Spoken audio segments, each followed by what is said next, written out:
سڵاتان لێبێ مناڵ ئازیزەکان چۆنن؟ ئەمڕۆ چوون بۆ قوتابخانە؟ ئەی لە ڕێگەی قوتابخانە چیتان بینی؟ وەرن با من پێتان بڵێم چیتان بینی؟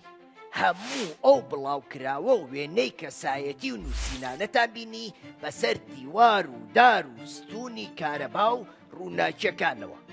ئەزان نەموشتانە چین؟ هەموو ئەو شتانە بڵاو کراون بۆ بانگەشەی هەڵبژاردننی پەرلەمان. ئەی ئەزانن بانگەشەی هەڵبژاردن چییە؟ پرۆسە و بنەمایەکی دیموکراسیە کە ئامانجلێی هاندانی خەڵکە بۆ دەنگدان بە کەسێک یاخود حیزبێک. بانگەشە بەشێکی گرنگی سەرکەوتنە لە پرۆسەی هەڵبژاردنە. ئەی ئەزانن هەڵبژاردن چییە؟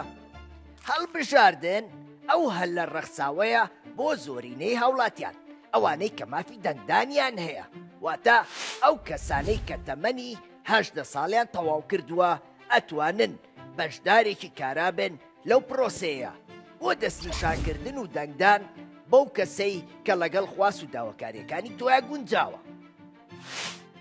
ئەیەزانن پەرلەمان چییە؟ پەرلەمان دامەزراوەیەکی یاسادانانە کە حیزبەکان و کەسانی سربەخۆ کێبڕکێ ئەکەن بۆ بەدەستهێنانی زۆرترین کورسی پەرلەمان. ئەندامانی پەرلەمان لە دوو بەرەی سەرەکی پێک دێن.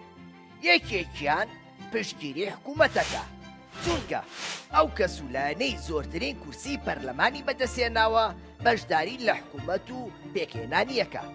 بەشەکەی تر ئەبێتە ئۆپۆزیسیۆن، هەردووکیشیان یەکامانجانەیە. ئەویش یاسادانان و چاودێریکردن بەسەر حکوومەت و دەنگدانە بە پرۆژە یاساکان.